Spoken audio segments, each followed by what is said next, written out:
Welcome to Resource on the Go, a podcast from the National Sexual Violence Resource Center on understanding, responding to, and preventing sexual abuse and assault. I'm Megan Thomas, and I'm the Communications Specialist at NSVRC. April is Sexual Assault Awareness Month, and on today's episode, we're learning all about the upcoming campaign, including how you can get involved and how we've made it easy to host an online event this year. I'm joined today by Susan Sullivan, the Prevention Campaign Specialist at NSVRC, who coordinates our annual SAAM campaign.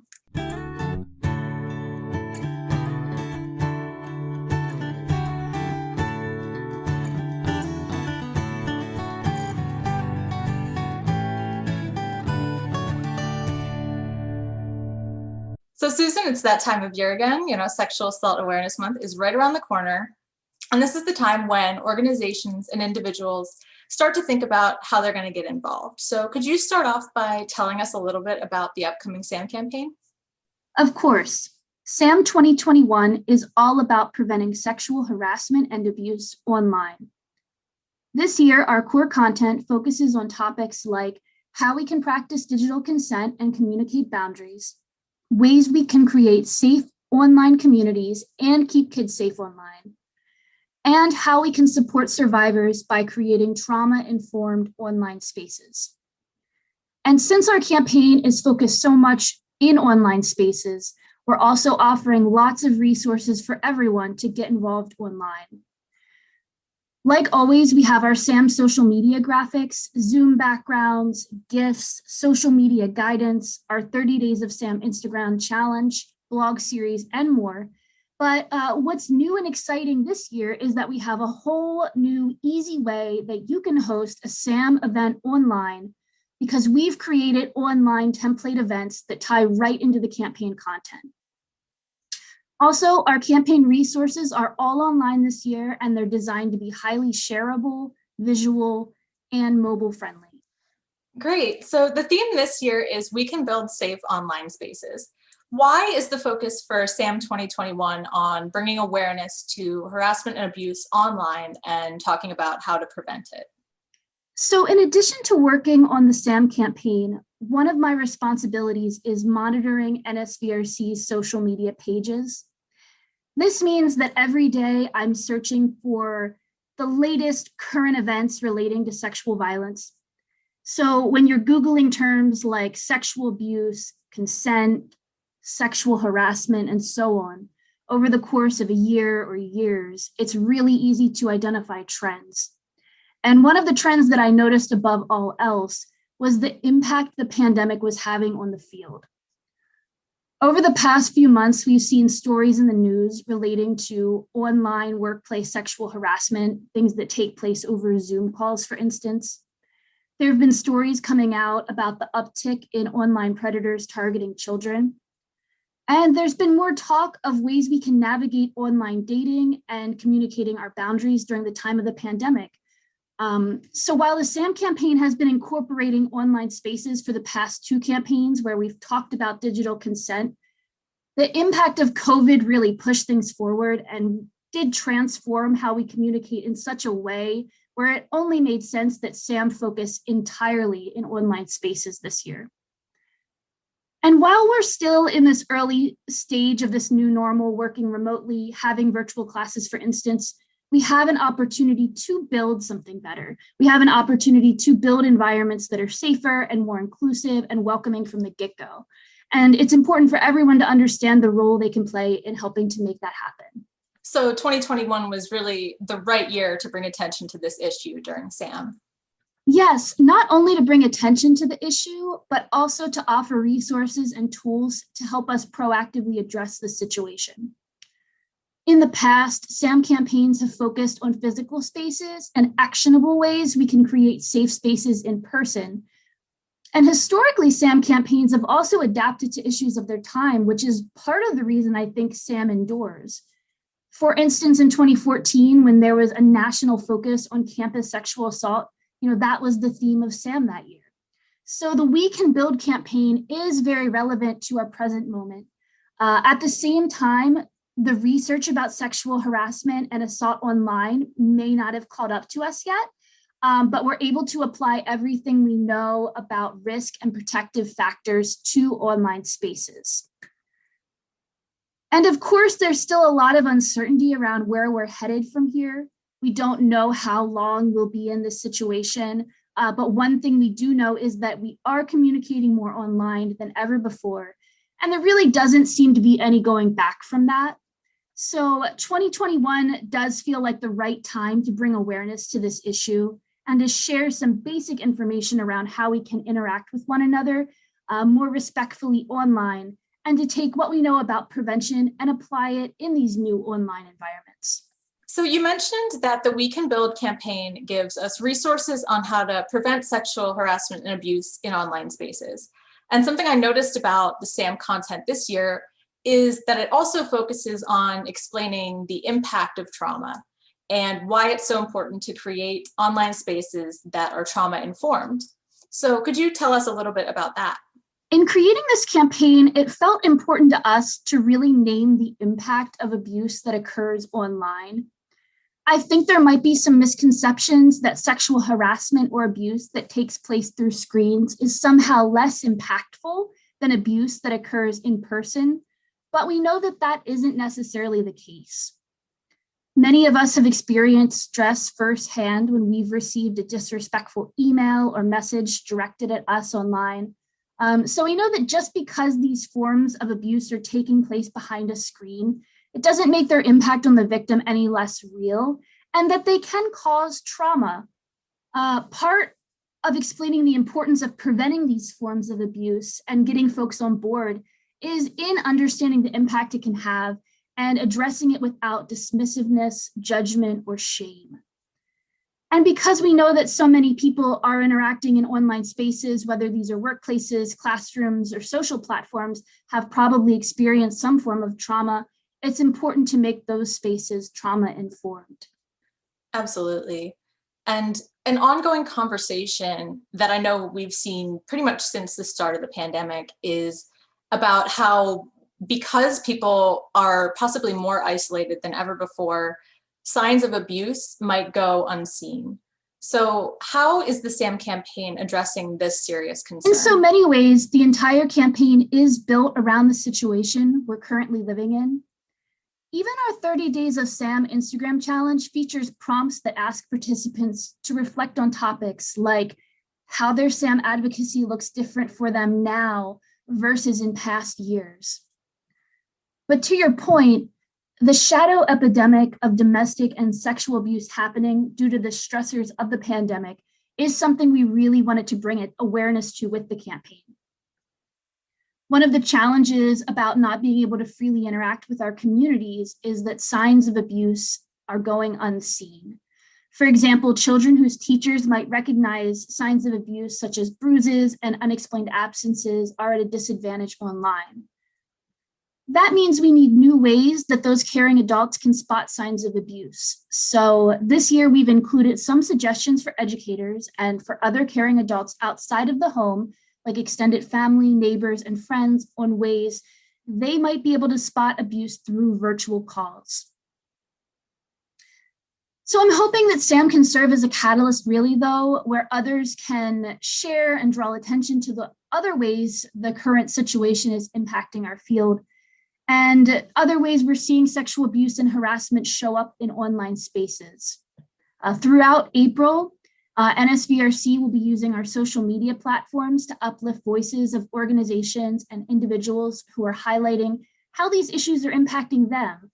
And since this situation is all so relatively new, to me, sharing information and ways we're all adapting and what we're noticing still feels really important.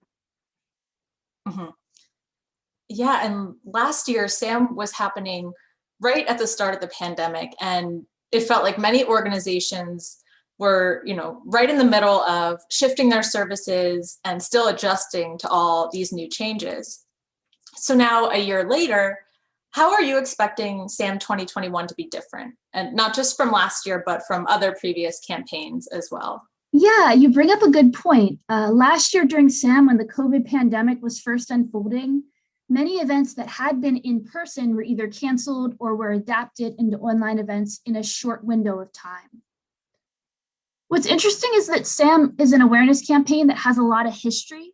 2021 is actually the 20th anniversary of the campaign. So there was a lot of tradition around what a SAAM campaign might have looked like in a particular campus or community.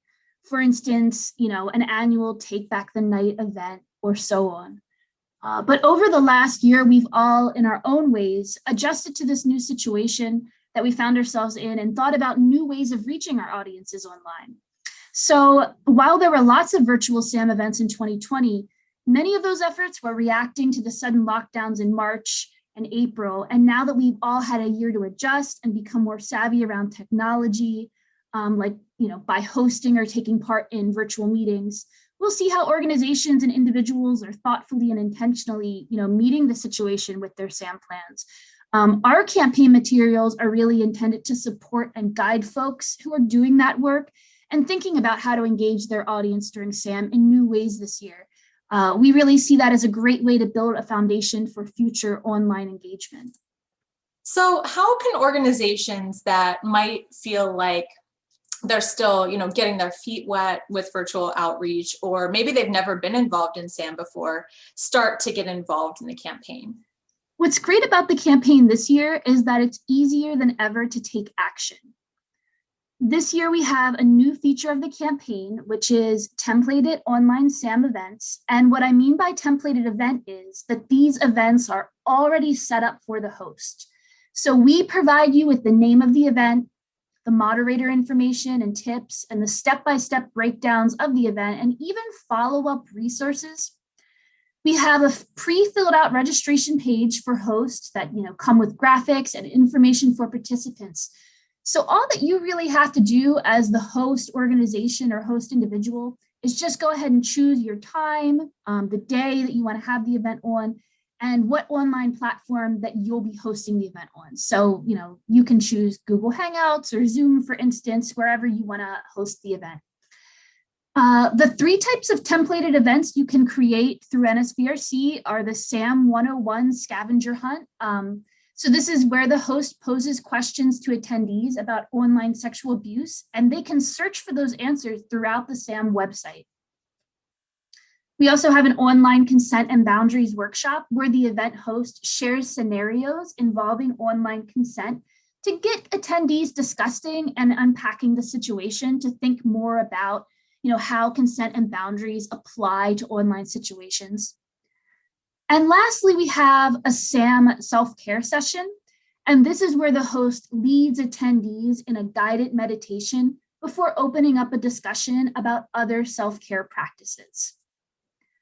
And once you sign up to create one of these events, which you can do through the SAAM website, your event is going to be listed in the National SAAM event list, and it's going to show up to potential attendees that are local to you who are searching for SAAM events in their area.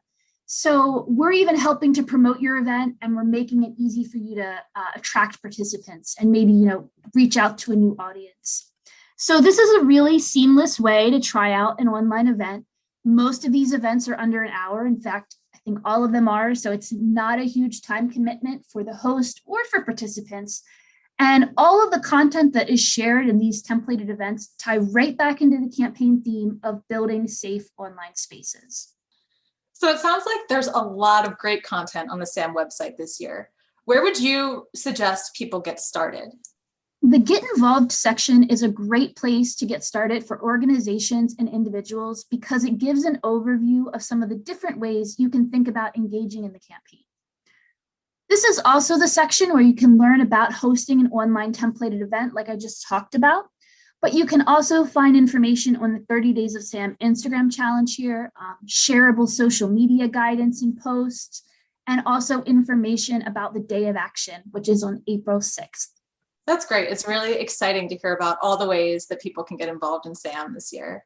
So what is the biggest thing that you hope people take away from this year's campaign?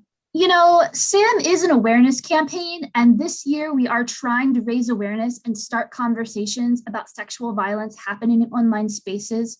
The campaign broadly covers some of the topics relating to that, but hopefully it also serves as a jumping off point for folks to think deeper and more broadly about these issues. My hope is that anyone that comes across the campaign, whether it be because they're attending an online event or they're seeing a SAAM social media graphic, is that they walk away with more awareness and some steps they can take around preventing and responding to online harassment and abuse. And I know there will be a lot more content to come. So what's the best way for people to stay up to date?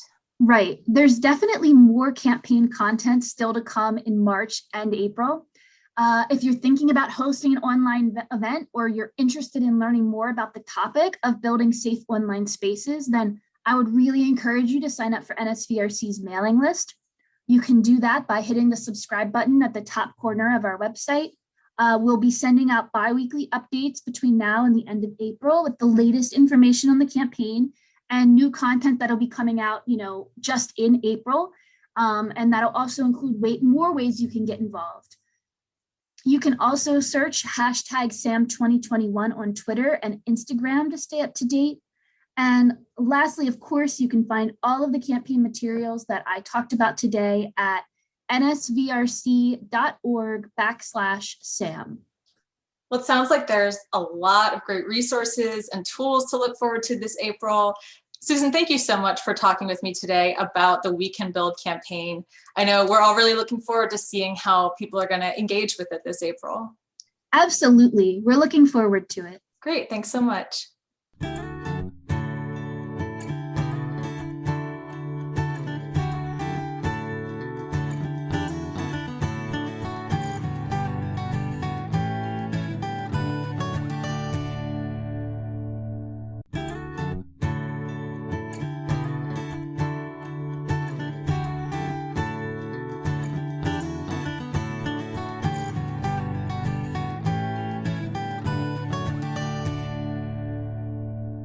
Thank you for listening to this episode of Resource on the Go. For more resources and information about preventing sexual assault, visit our website at www.nsvrc.org. You can also get in touch with us by emailing resources@nsvrc.org.